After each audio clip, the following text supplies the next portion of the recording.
So with Easter coming up very soon, I thought that I would share my deviled egg recipe with you. This is my daughter-in-law's recipe. The only thing that I changed is the type of mustard that I use in the deviled eggs. But my whole family loves this. We have it for Christmas and Thanksgiving and Easter and any old time we want it. I make them sometime, put them in the refrigerator. My husband snacks on them. That's how much we love them. So anyway, let's just go ahead and get started. Okay, so I've got my pan of water here and I'm gonna go ahead and add my eggs. Now I usually usually when it's just me and my husband, I do about a dozen eggs.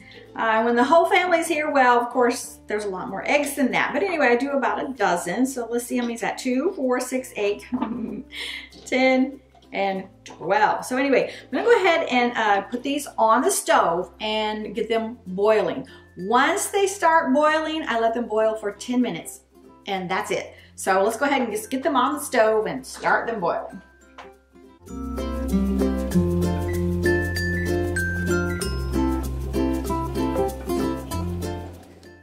Okay, so our eggs have boiled for 10 minutes, and I'm gonna go ahead and just get them cooled down really good.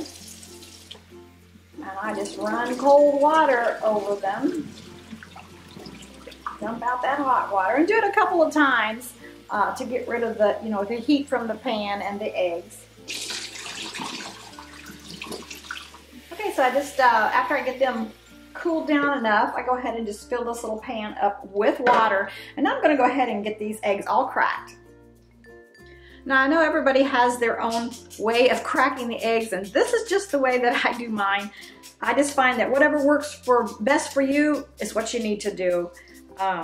I've tried all kinds of hints on these, but this works best for me. I just crack that shell till it's just smithereens basically, and then it just peels off. It's just amazing. I love this technique. It works well for me, but you probably have your own. But I just take that egg, just smash it, and then I just break it up really good. And see, it's got all kinds of little crinkles in it. Can you see? Can you see? And it just kind of starts coming out of that shell. See as it starts breaking, and it just pops out so easy, and your egg comes out so beautiful and clean. And that's just the way I do mine. So I'm gonna go ahead and finish getting all these eggs cracked. Okay, so I've got the eggs all peeled and they are ready for the next step. And I'm just going to take a sharp knife and I'm gonna cut my eggs in half. And sometimes if you let these cool off a little more, it works better. But I want to get my video done today. But see how just that 10 minutes makes your yolk nice and yellow. Sometimes when it's kind of a green color around the outer edge of the egg, you boiled it too long. So that's why I stick with my 10 minutes, and then it gets nice and yellow. It doesn't have that funny color to them. So I'm gonna get all of these yolks out and put over here in this bowl, and then we get to start the yummy part. Okay, so I've got all of our yolks in a bowl here, and I'm gonna go ahead and just smash them up really good, get them all broken up. Okay, so after you've got all of your egg yolks broken up really well, you're gonna go ahead and add all your yummy stuff. Now, I know you're gonna say, oh no, Leta, because there are no measurements for what I do. It just depends on how many eggs you have and your taste. So I'm going to show you what I do, and you can just kind of take it from there. So a little bit of salt. And the thing about this is when I get it all mixed together, I taste it, and I can add to it. Now don't put too much because you can't take it away, but you can add to it. And I do only put about a teaspoon of sugar in there. So that's about I can tell you that much, a teaspoon of sugar. Usually we don't like it too sweet, but if you want it sweeter, you can add more sugar. And also I use the apple cider vinegar, and I use my little lid to measure, and I only put about half of the, whoops, that's a little bit much, half of the lid in to start with. I do not want to overdo the vinegar. I can always add more later if I do not have enough. All right, and then I use the Grey Poupon, here it is, up the right way, Grey Poupon mustard. It's got a little bit of horseradish in there, so you can use just plain yellow mustard or honey mustard, whatever kind of mustard you like. So there's the, oh, and we love this. So I do put quite a bit of that. But like I say, that's something you can add more later if you would like. And also some mayonnaise. I use Blue Plate just because that's what I love, is the Blue Plate mayonnaise.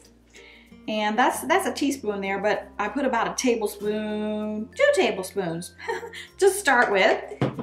And we'll give it a little mix and then a little taste. And that way I'll know if I need to add something else. Maybe a little bit more vinegar, maybe a little bit more mayonnaise, maybe a little bit more mustard. And I do kind of want to keep it kind of thick so it will hold its shape. So that's why I'm very cautious on the vinegar, because it will make this really runny really quick. So, okay, so I'm going to go ahead and give it a little taste.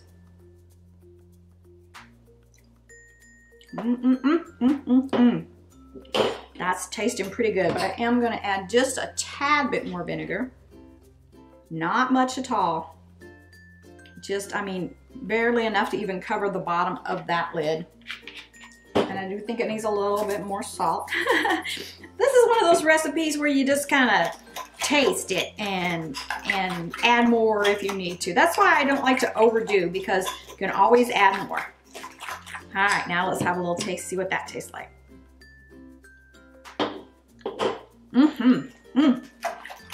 All right, well, that's gonna be just right. Now we're gonna go ahead and get it put into our eggs. Move everything out of the way so I can have room to do that. All right, so now you can put all of your egg yolks in here with a little cake decorating bag with a little tip, a little star tip on it, and make it just beautiful. But this is just the way I do it. I just spoon it in there.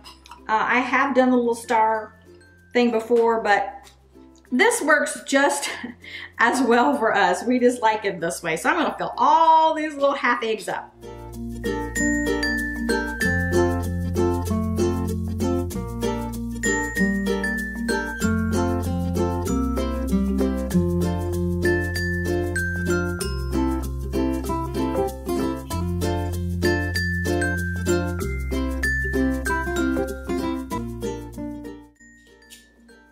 Okay, there we go. Looking oh so Eastery, aren't they? Now you can add some paprika if you would like. It just gives it a little color. Most of the time I do not do this, but I'm gonna do it so that you can kind of see what it looks like if you add a little paprika. I mean, it adds a lot of color and it's pretty, but that's what it looks like. But anyway, it doesn't really add a lot of flavor, just adds a lot of color there. So anyway, these are fantastic, they're yummy. Now, if you make them and they do not turn out right the first time, don't give up, because sometimes your yolk mixture can be a little runny, or just takes a little bit of practice, that's all. So anyway, I appreciate y'all watching. I'll see you again next time. Bye now.